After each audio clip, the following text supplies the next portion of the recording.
Good afternoon, everyone, and welcome to the ISM Rochester February Lunch and Learn webinar.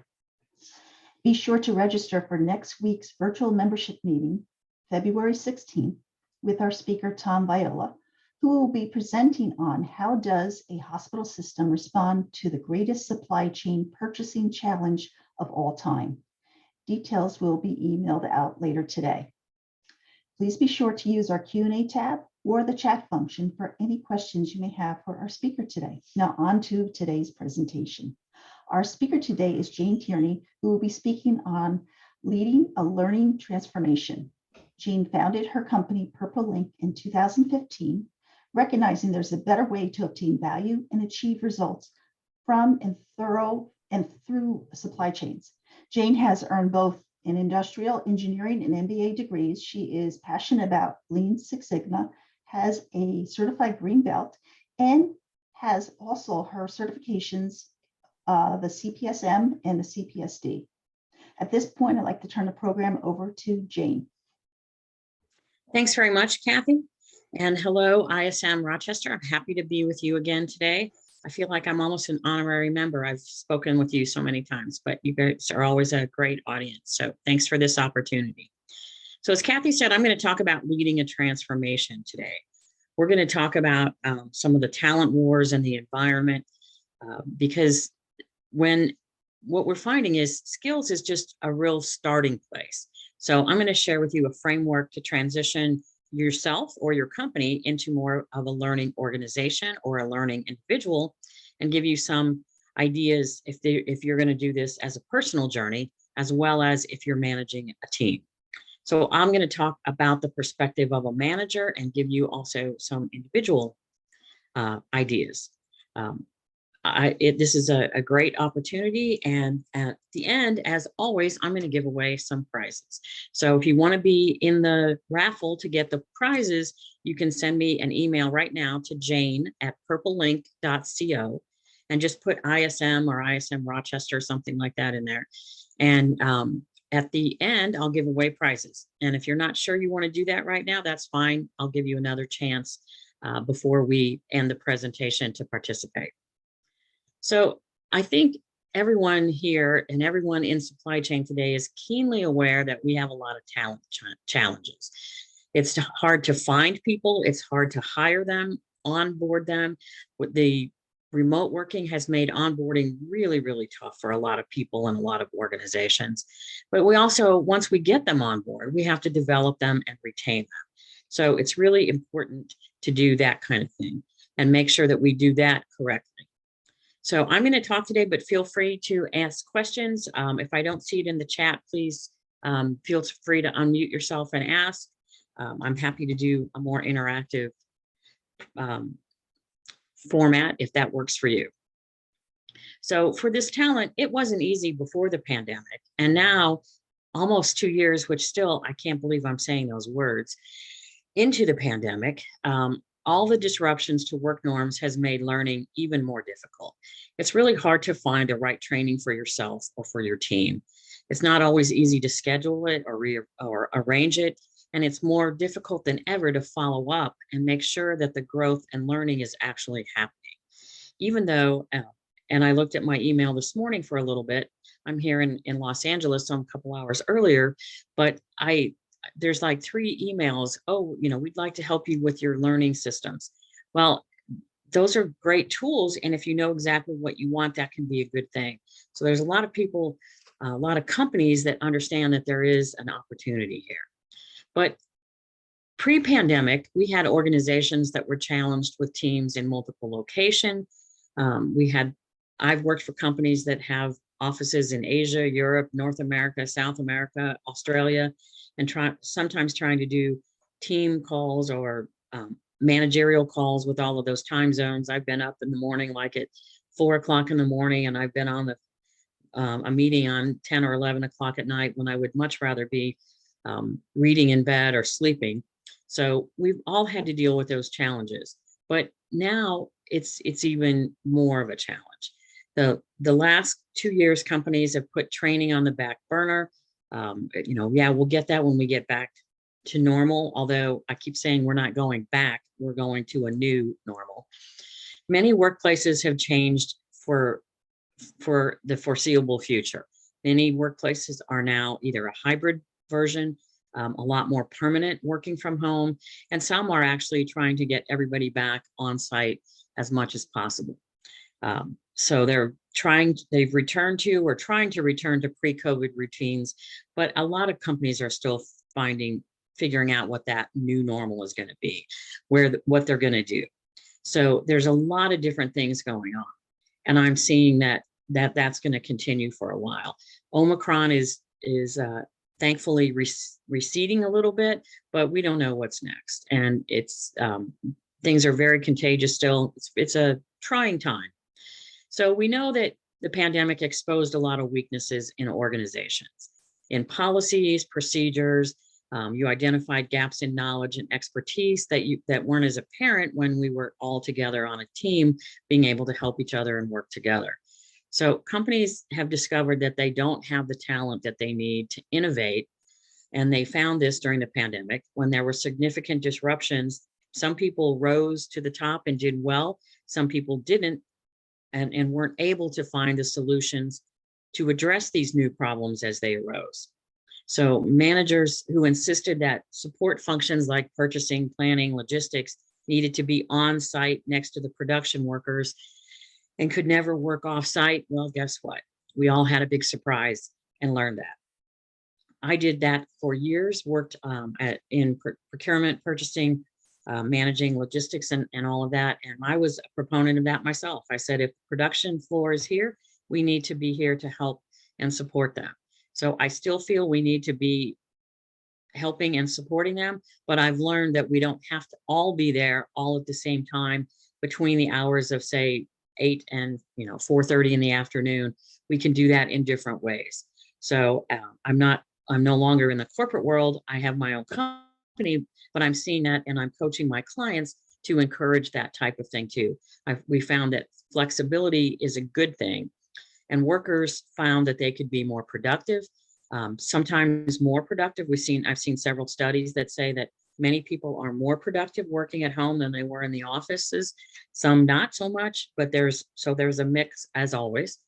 But we know that this is something that's going to continue. We've seen the Great Resignation. A lot of people are determining that they don't want to work and don't want to work on site in those ways. They don't want to do the commutes. I live in the Los Angeles area, and the commutes here, I promise you, are not for the weak.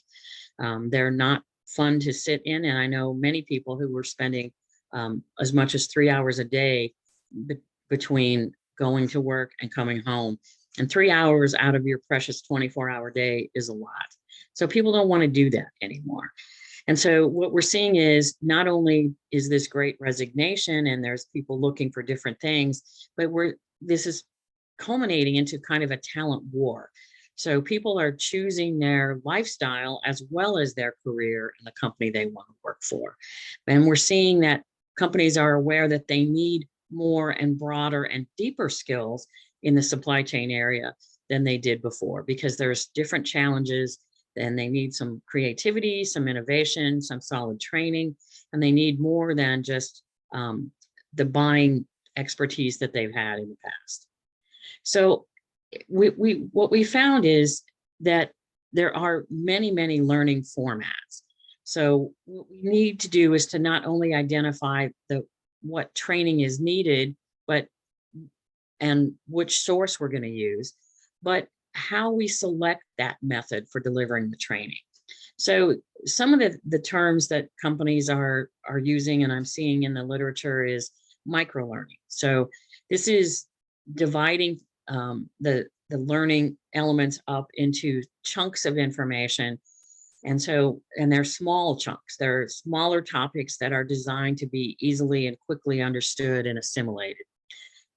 There's a variety of ways to do this. You can use videos, articles, ebooks, audio clips, but it's focused content to yield a specific outcome or teach a very narrow subject or topic. And some of these are as short as 5 minutes. So I think it's a great concept, but what I'm finding is it's not readily available for a lot of companies. And a lot of companies say 5 minutes is not going to do it. We need more than 5 minutes to teach people things.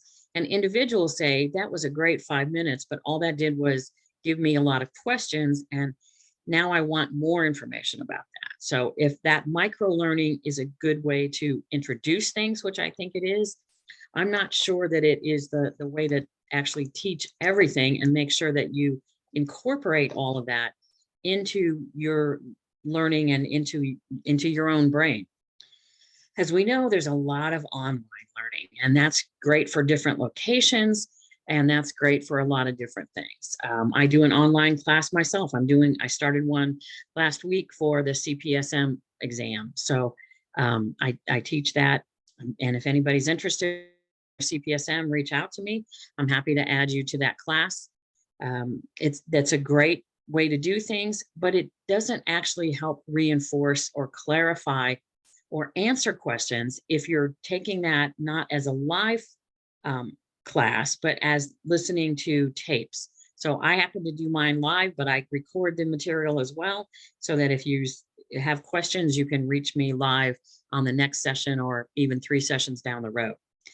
So that's a good thing to do, but and there's books, always podcasts. And again, it's a one-way channel in many cases from someone to the individual that's supposed to be learning, but it's not always that feedback and questioning, and it's not the reinforcing and making sure that that is being applied to what you're doing in the workplace. So there's group learning, and that is in person or on a platform like Zoom, like we're doing today. But what I find is who's really paying attention on that. So I teach a couple of classes at a local university, and we've been Zooming the last couple of years. We are Zooming the first few weeks this semester, and we're slated to go online or offline next week and actually be back on campus. So we're going to see how that goes. But what I find on the Zoom classes is people don't turn on their cameras. So if you don't turn on your cameras, it's really hard for me as an instructor to know, are you paying attention? Are you confused? Are you getting this? So as an instructor, as a teacher, I look for head nods, and I look for that look of, I get this. I look for people taking notes. And I do that in my college classes as well as the seminars that I do.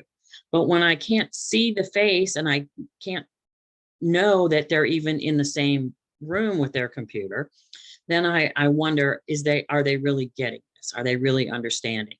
It's easy to tell with a group that I'm either boring the crap out of them or I've lost them and they're totally trying to figure out what I'm talking about. But when I can't see that visual feedback, it's hard to know, and it's hard to stop, take a step back, make sure I go in deeper into an area, or yes, I can confirm that at least most people in the room are getting it and understanding it. So today's environment has a lot of changes. Learning formats are changing. What people need and want in this training is also changing. So we're finding that there are a lot of challenges with the learning and the developing. People want rewards. That comes in pay, that comes in better assignments, that comes in better visibility. And to get those things, people sometimes understand, yes, I need more training in an area. I had a friend that worked for Cisco, and he was a project manager, and he was frustrated because his last couple of years, he didn't get the kind of raise that he was hoping for, and he wasn't getting the projects that he wanted to work on.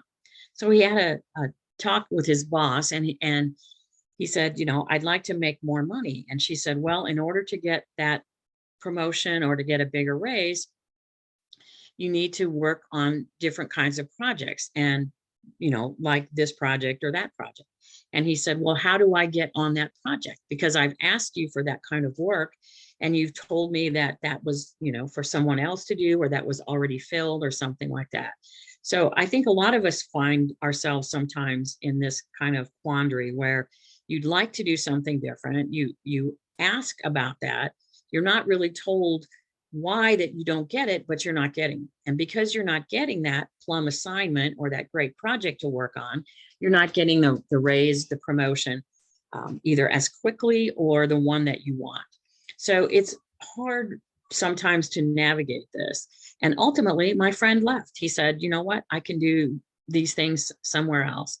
And he'd been with Cisco about 10 years, had, enjoyed the work, liked what he was doing, but he just wanted more and wasn't able to find that. So I don't know if that was an issue with my friend not having the skills, but no one was telling him, this is what you need to do differently, more of, less of, better. You need to learn something else because you don't have this piece of it. So if you're not getting that kind of feedback, and oftentimes, and we're going to talk about this in a minute, it's really hard to define what those gaps are and what's needed. So we're seeing a lot of skills in demand. There's all kinds of, again, literature, articles, and things like that, blogs that talk about skills in demand, but we're also seeing a lot of gaps. So we're going to look at these in a little bit of detail. Companies are looking with people with specific skills, and they're not finding them. Or they're finding people with one skill, but they don't have other skills. So it's a tough place right now to be looking. There's a lot of people looking for jobs and a lot of companies looking for workers, but they're not seeming to mesh very well. Because employees are looking for not only a good job, but they're looking for a return on the investment of their time and effort. And in the development, in order to do that, they want the return on the investment if they're going to take on learning new skills. And they want to see a clear path toward that next promotion or toward that sweet assignment. Or maybe you said, I'm done with this company and now I want to go to a different company, or maybe go to a more attractive location than where you have been living. So you need to, employees are looking for that clear path. How do I get from where I am to those places? That's not easily defined. And sometimes companies have a hard time saying, this is the path, and here's how you get to this area. Because we have skills that are suggested or mandated by an employer, and employees sometimes prefer to pursue that during normal working hours. They don't necessarily want to do all of that on their personal time. And now, again, with the pandemic, we all treasure our personal time, our work-life balance. So we want to pursue things in our personal time, our own personal learning pursuits, or simply spend time with our family or on hobbies that we've always struggled to balance and prioritize. And so at the same time, workers are expecting their employers or managers to provide them with this growth path and the advancement opportunities, and often become frustrated when told they're not ready for a promotion, or they see coworkers that they think are are less than they are, and these coworkers are getting promoted around them and over them. So there's a lot of angst for individuals. There's a lot of challenges for companies. So we're going to talk about some different skills very briefly, though, because these are things that I see these skills, quote, bandied about as being in demand. They're cited as gaps in a lot of different workplaces. So I'm going to look at these three categories of skill. Some should be familiar to you, maybe some a little new. We're going to start with supply chain skills. These are the ones that we need as supply chain professionals. That we need to do the work, and we'll look at a few of those just here in a second. Some are, and some of those are hard skills, that things like we need financial knowledge, or you need to be able to read a blueprint or something like that. Then we have soft skills that are more difficult to define and more difficult sometimes to describe and to teach. Things like leadership, teamwork, motivation, self-motivation. So leadership is a thing, and we all kind of know it when we see it, but it's hard to say you don't have leadership skills. And what does that mean? And if you say, I want to gain some leadership skills, how do I do that? So these are things that are hard to describe. And if they're hard to describe, then they're really hard for a company to teach or an individual to go get training in. And then I've added another group of skills that I'm seeing in different areas called growth skills. And these are skills that companies have said, we didn't spend a lot of time on these before, but now we're seeing that yes, we need these to grow and maybe just survive in today's volatile climate. So these are appearing in various articles and job postings, and we'll look at these one at a time in some examples. So here's supply chain skills. Business ethics, always on top. If you're going to be in this profession, you need to be ethical. You need to make sure that you have your values straight and you're aligned with your company. Communication, written skills, oral skills, being able to present and work with a supplier, work with a customer, work with your peers. Stakeholder management, relationship building. Negotiation is always one of the ones that we put in supply chain skills. Business acumen. So you need to know some basic business kinds of things. You need to know how to calculate a payback period or maybe a return on investment. You need to understand how to read a balance sheet. So when you're doing sourcing activities and you get some information from your supplier, you can say, is this a sound company, or is there some problems here, potential financial risk? So you need to do some business acumen and some business analytics. We're always analyzing when we get 3 quotes, even if they're for pens or paper that we're buying. You need to be able to analyze those, compare those equally, and make the best assessment for which is the best value, not just the best price, but the best value for the company. And then we all need some project management skills, because Lord knows, as supply chain professionals, we're all juggling all kinds of projects, but we need to make sure things are getting done in a timely fashion. So there's important skills there. And there's lots of others in supply chain. I'm sure you can all add to that. Then there's some other skills in demand. These are soft skills. And these are, again, you're going to see some repeats in these lists. Communication, right? It's a hard skill, but it's also a soft skill. Because there's the hard part, the hard skill part, which is the grammar, the spelling, some of that. But the soft skill is the manner of communication, the body language that you're using, the interpretation of those things. So that's important. Persuasion and influence. So in supply chain, we've always been good at including people who are good at persuading. Yes, I need to persuade that supplier to do this for me for no cost. Or yes, I need to influence the team that this supplier is the best supplier, even though supplier B has something else that's attractive. The best value is over here, and I need to influence my team to cross-functionally select this supplier as the best fit. Leadership, I talked about, even teamwork. And you see this with little kids playing soccer or little league baseball or whatever they start playing when they're young. You see the individuals, the one who want to play more individualistic and be the one on the team, or those that really want to be part of the team. And part of that is innate, I think, but we can all learn to be a little bit better. But then we also see people who think they're being good team players, but they're not speaking up. They're not making sure that they get heard, and their contribution could be much broader, but it's not because they want to be part of the team and want to be accepted and liked. Decision-making, decisiveness, another soft skill. It's hard hard to describe, hard to teach, hard to tell someone you're not decisive, right? What do you mean I'm not decisive? I make decisions all day. Well, this is what I'm seeing. You're not making them quickly enough. You waffle too much. You'll make a decision, and if anyone challenges you, you'll say, well, maybe that is a better idea. It's hard to describe what this means, but we all know people who are decisive and who can make decisions and who have good processes for making decisions. So just because you can make good decisions, I had a boss once who could make a decision, but 9 times out of 10, they were not great decisions, or they weren't based on good logic. Or anything they could share with the rest of us. It was, this is the way we're going to do it. Okay, I get that. I respect that. But how did you arrive at that decision?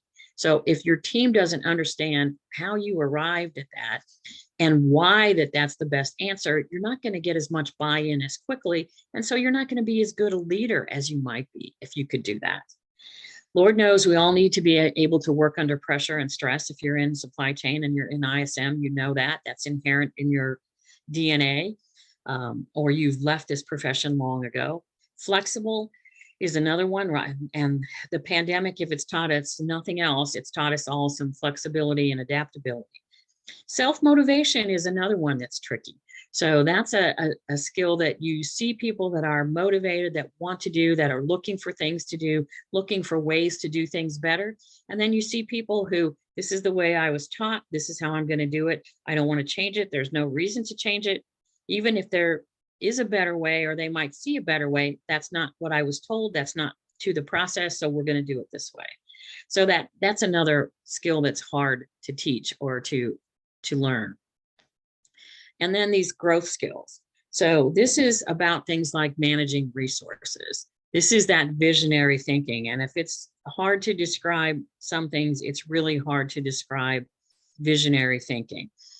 It's who's looking farther down the road than tomorrow, the next week, the next month, the next quarter. Who's really saying, oh, we could do this, and this is what this would look like, which is a great thing now. And you have visionary thinkers who are great, but they can't tell you how to get from here to there. So if you think about going to the moon, for centuries, people thought about traveling to space and seeing what's out there and checking that out, but they had no way to do it. Finally, we had some in the last 50 years, 100 years, to say, we want to do this and we're going to figure this out. So it's not one person, but we had people who said, this is what we're going to do. We're all familiar with John Kennedy's speech, we will go to the moon. So that was the visionary. He didn't know how to do that. He was not an engineer or scientist, but he empowered these people. He incentivized them. He spurred them to say, we can do this. And guess what? We did. As the country, as a race, as a species, we were able to put men on the moon. So that visionary thinking is hard. Change, again, we all need to be able to change and morph and adapt. That's important. Collaboration, it's really hard when we're doing everything on Zoom, but it's something that we need to do. It's many times was made easier. There's a Japanese term called nimawashi, which is you collaborate, but you collaborate by kind of going around and getting everybody in there ready to support you on something. And that's harder to do when you can't just kind of walk to different offices or drop in and see Bob or go talk to Susie about this, or Mary's over here. And you can talk to them and say, you know, we've been working on this project.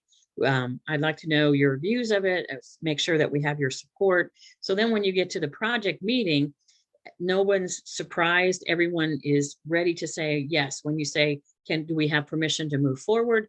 Then people say yes, because you've already discussed this with them and you know where the hangups are. And they're more likely to tell you on a one-on-one situation when you stop in their office and say, hey, Mary, I want to talk to you about this project. We're getting ready for the status review in 3 days. And I just want to make sure that you're on board and you understand where we are and get your help on this. Or if Mary's unhappy, she's going to say, you know, I'm really tired of this because we're not making the progress we need. And you have a chance to say, well, I hear you, I understand, and this is what we're going to do. So when we get to the meeting, Mary doesn't say, you know, I'm really tired of this. We should just stop this. She says, no, I talked to Jane about that and we've got this and we're going to go forward and this is how we're going to do it. So that collaboration, there's a lot of ways to do that, but it's difficult to do sometimes when you're not all in the same place. You need to resonate. You need to make yourself heard. Again, not easy to do when you're not all in the same place. And then this risk-based thinking and decision-making, another very hot topic. So we looked at a lot of skills really quickly.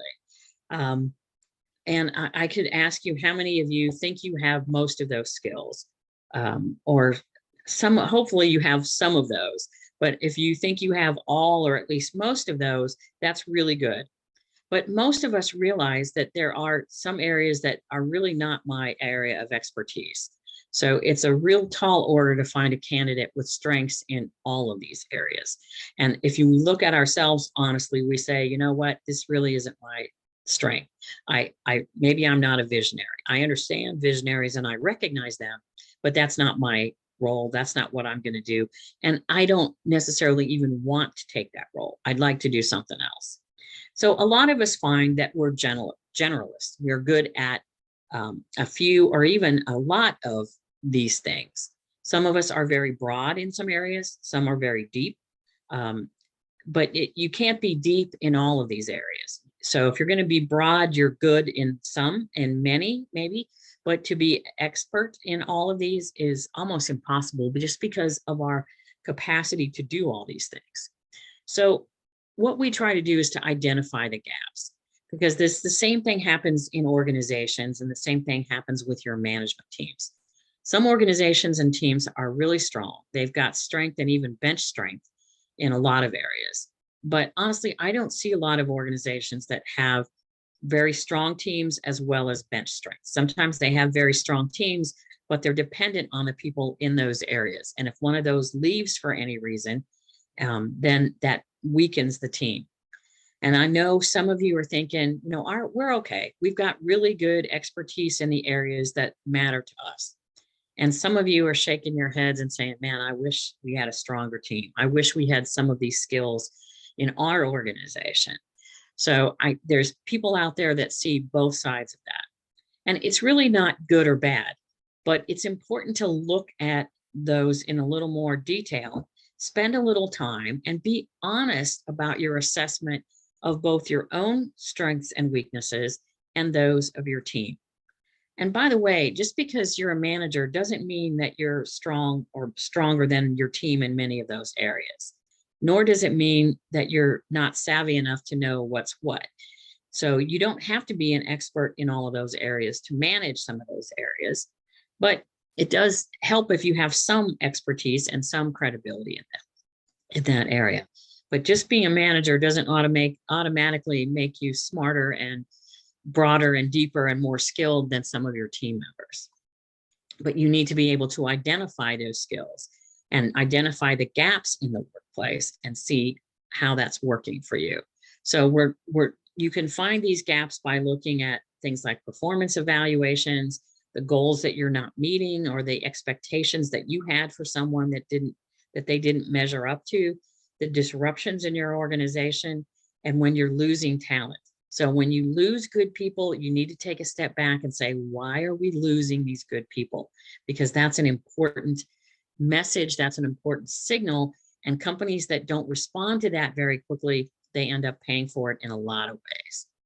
So we hear and talk about skills, but I want to ask you, how does that help you as an individual, or me as an individual, or as a manager or stakeholder?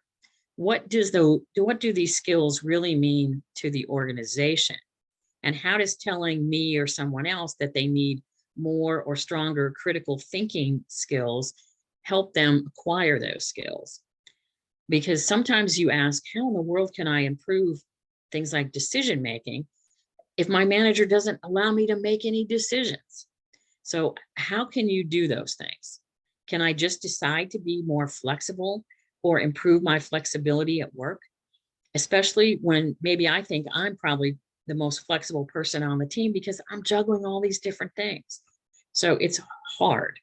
So what I say is to consider putting the skill in the context of what the objective or the end state is.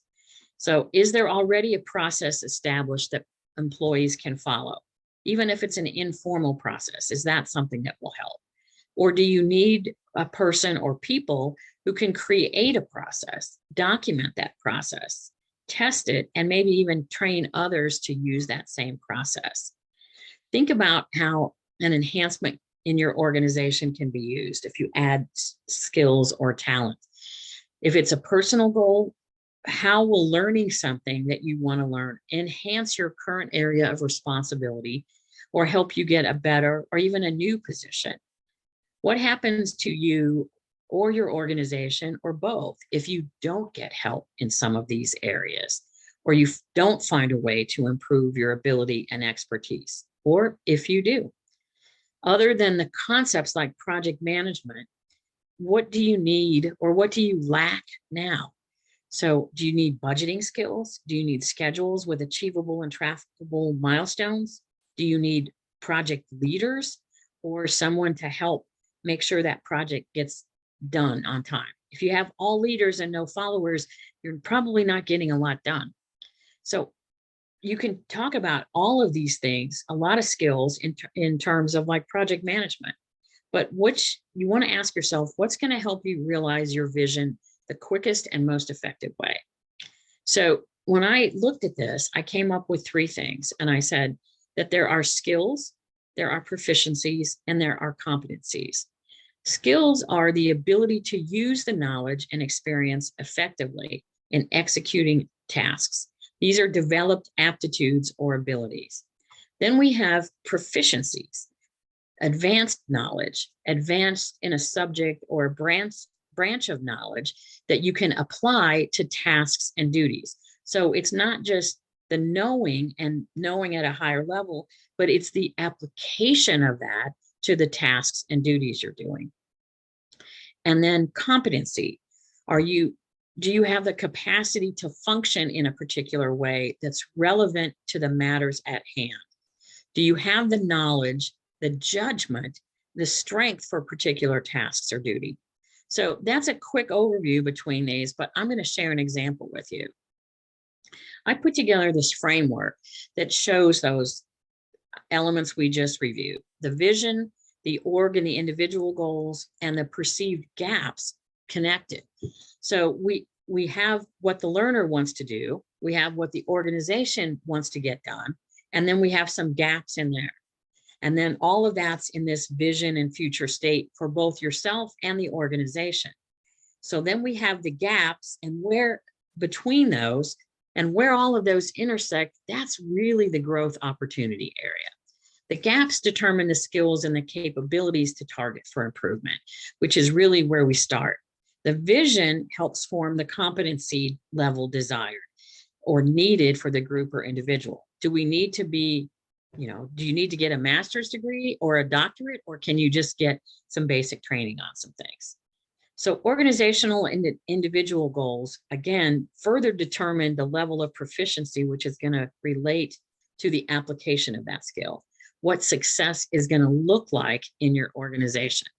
So here's another way to look at it. Here's some questions to help you kind of flesh out what this is. So what is it? What's the description, or what's the overview? Because what we're looking for is how we take that vision and transfer that to a competency. How do we take the goals that we're doing, that we're trying to achieve, both for an individual and for the organization, and how do we get proficient in those? The gaps lead to the skills and the capabilities that we don't have, but that's, again, the starting point. And then when you put these together, that gives us that growth opportunity, which helps create the development plan, either for an individual or for the organization. So we're looking at how to do these things. What's the desired, the outcome, the goal that we're trying to do? And then how do we put a plan together to go get that? So here's an example.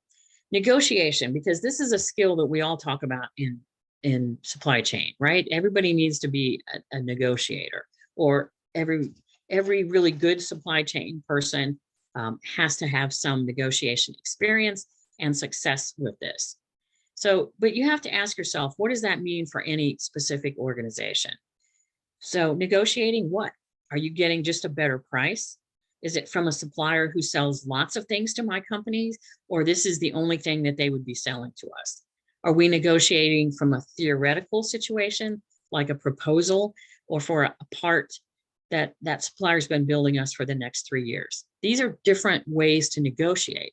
If we have a brand new proposal, maybe it's a brand new drawing or a new product, that's a different thing than if we're going in and negotiating with something that the supplier is well familiar with. They've made it for the last 3 years for us, and we just want to get another contract for the next year or 2 or 3 years. So skills and also competencies are needed by most supply chain professionals, especially negotiation. But negotiations really vary from company to company, from industry to industry. I've worked with public companies, retail kind of companies, and I've worked with defense and aerospace. Negotiating defense and aerospace is different than negotiating with a high-tech supplier in a high-tech company, because those in government have a lot more requirements, and they're a lot more stringent. And it's a very price focused kind of thing. And they have strict laws and rules on competition. The size of the company you represent versus the size of the company you're negotiating with can vary a lot. And that can give you a lot of different dynamics in negotiating. Negotiating for goods is different than negotiating for services. And then finding what you need and want out of that negotiation is also important. And I've seen negotiating teams that can't even really decide on that. So then do you need somebody who's going to negotiate full-time, or 80% of their job is negotiations?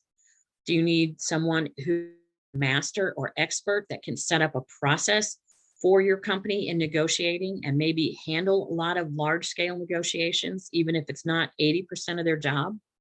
If you're looking for that skill of negotiating, does that person lead negotiations?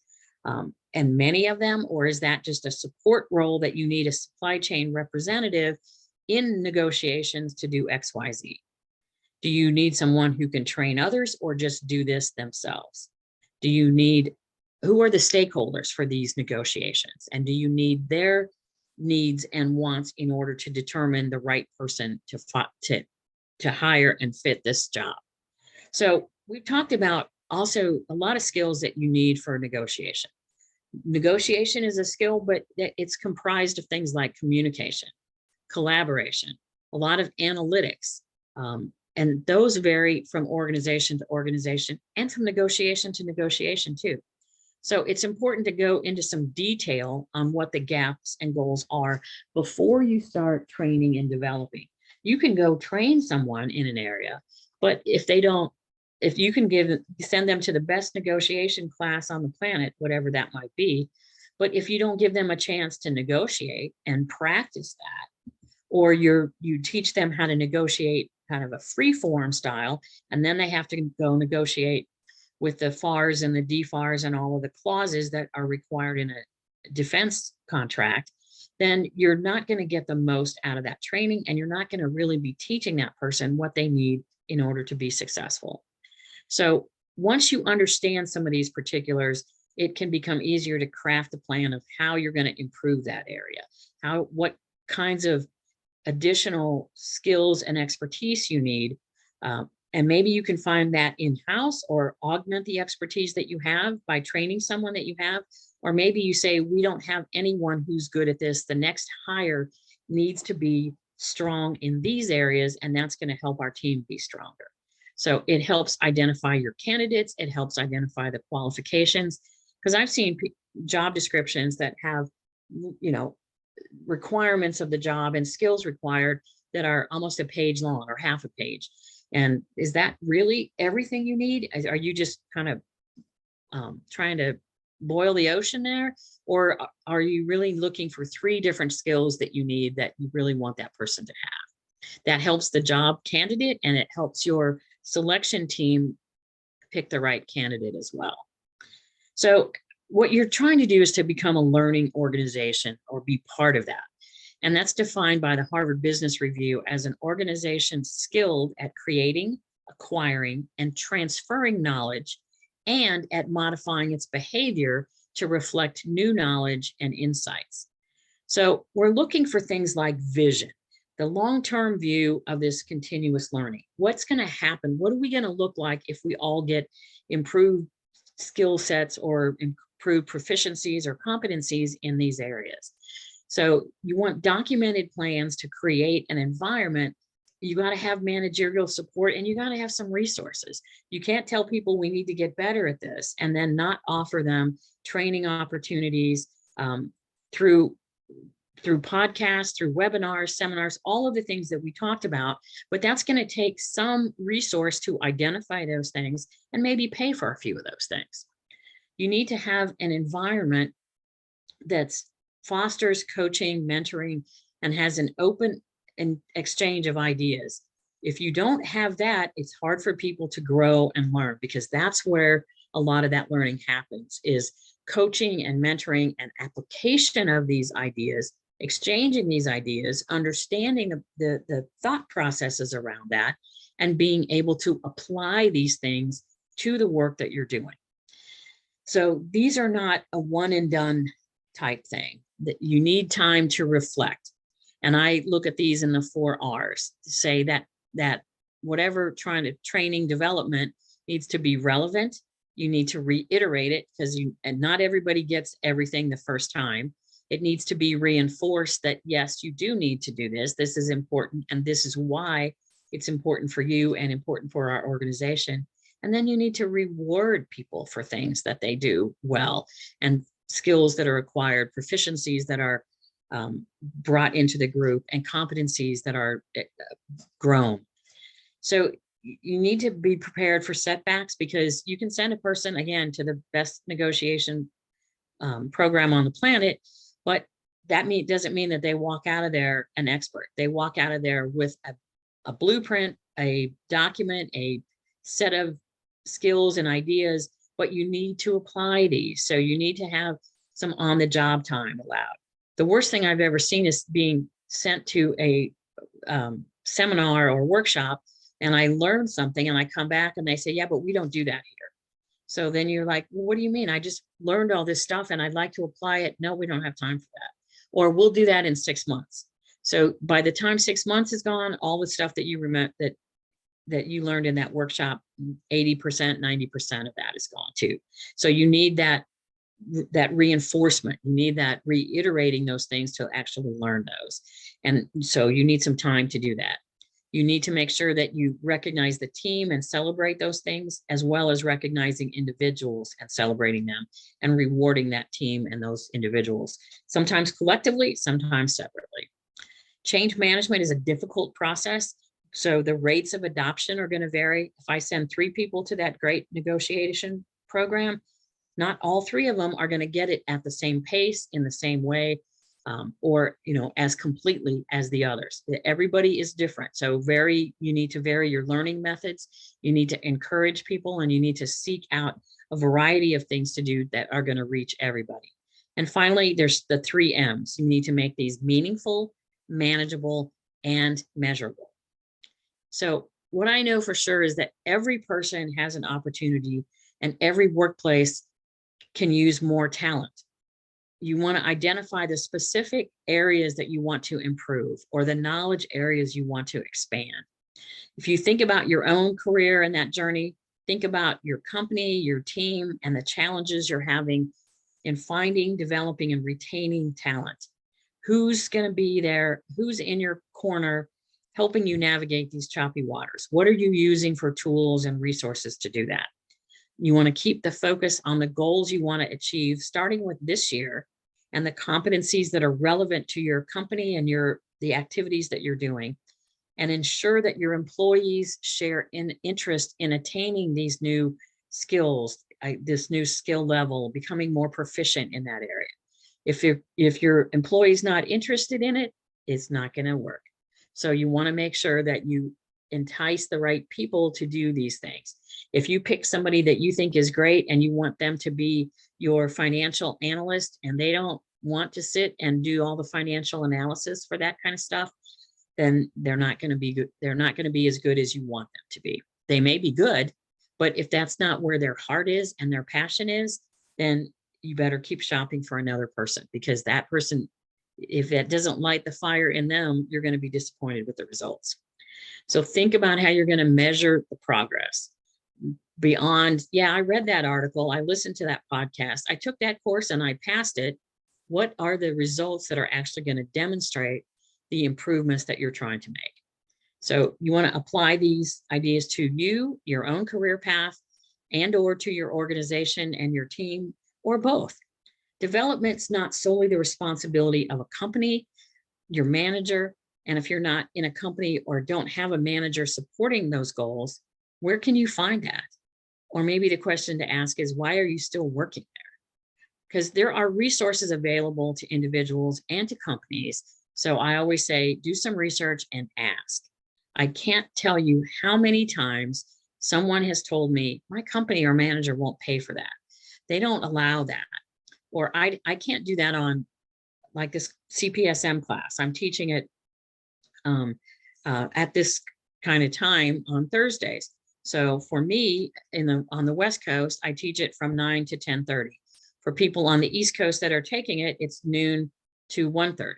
So I've had people say, well, my boss would never let me take that during working hours. Now with Zoom, they may or may not even know you're doing it, but that's one thing. But I've said people say, no, we don't get to do that. We don't have any money to do that, blah, blah, blah, blah, blah, all of those things. So if that's your situation, I'm going to say, do some homework and put together a summary of the cost. Put a short summary down of what you expect to get out of the program that you'd like to attend, pay for, seminar, webinar, whatever. And then think about how and why that's going to be a benefit to the company. You don't want to ask your boss in a staff meeting, do we have funds to go to the ISM conference this year? This is something that you do in a one-on-one meeting with your manager.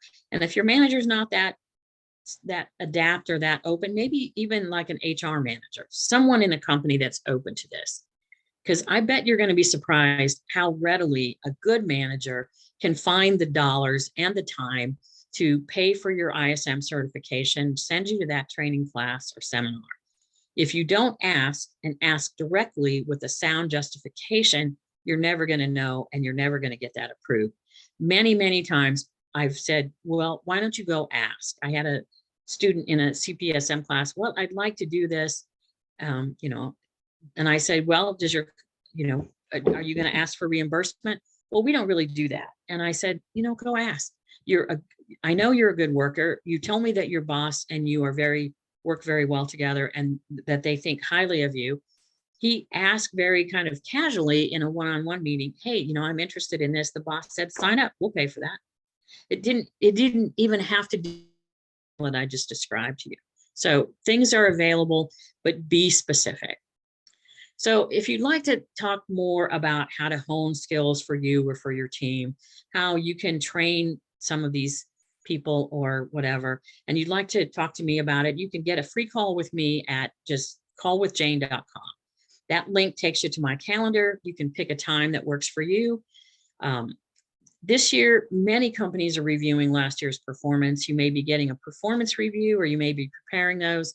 You may not be happy with what you're doing either way, either if you're preparing them and finding that you don't have people that are stellar in every area, or you may not like the feedback you get from your own manager.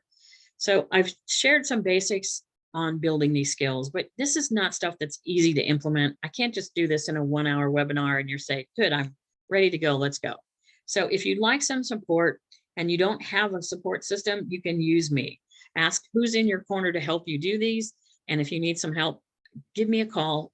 Call is free and we can talk about how we could work together. If you're like me, you attend these talks, you get excited and inspired, but you get back to the office, or you get, the next Zoom meeting that's right after this, or the next crisis finds you while you're watching this in your office or hiding on your Zoom call. So maybe your phone's been going off the entire time. So you can do this call with Jane perfectly free at your discretion. So if you book a call today, because I say do this now, then you're going to get a couple of gifts. You'll get the slides from this presentation, and you'll get a subscription to my dynamic dialogue webinars, which this year are monthly, augmented by a blog or an article, again, once a month. So twice a month, once you'll get an article or a blog, and then you'll get a webinar as well. And that's starting this month. So now it's time for the prizes. I've got a great book to give away today. So get on your phone and send me an email if you haven't already done that. You want to send it to jane@purplelink.co. There's no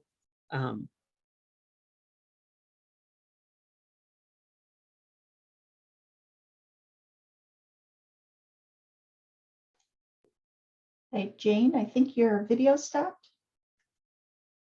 In case you haven't done that already. Okay, you'll thanks. get the slides. And if you want the slides, you need to send me an email, because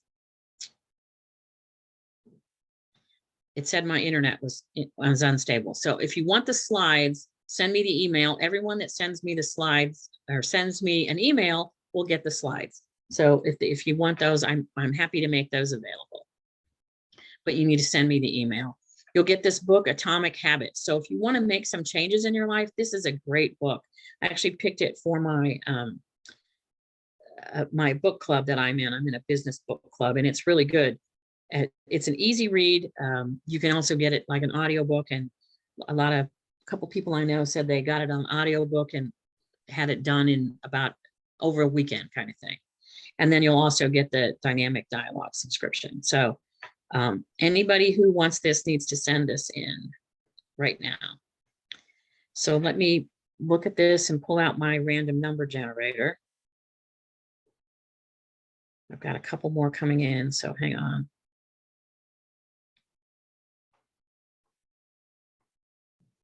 So, okay, the winner, Mark DeGray. Are you still on, Mark? I hope. Yes, he is. Great.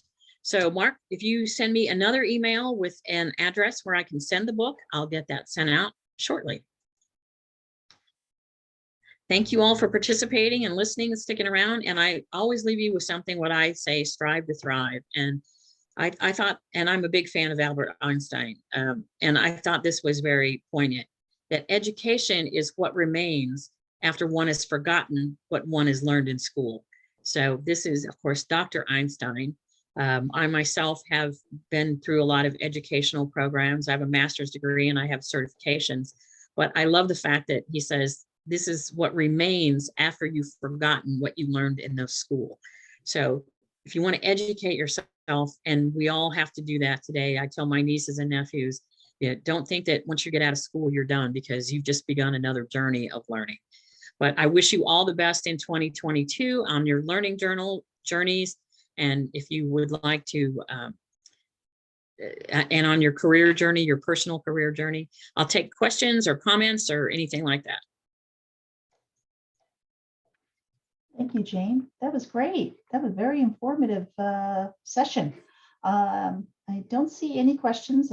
We did get you got a big thank you, I should say, from Mark, our recipient for today. But I wanted to personally thank you, Jane, for coming to Rochester virtually to do this webinar for us. And I want to thank our audience for attending as well. I will be sending out a copy of the recording so you can share it with your colleagues.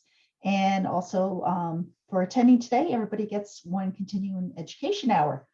So at this point, I'd like to close the program and thank everybody for attending, and have a wonderful day, everybody. Bye-bye.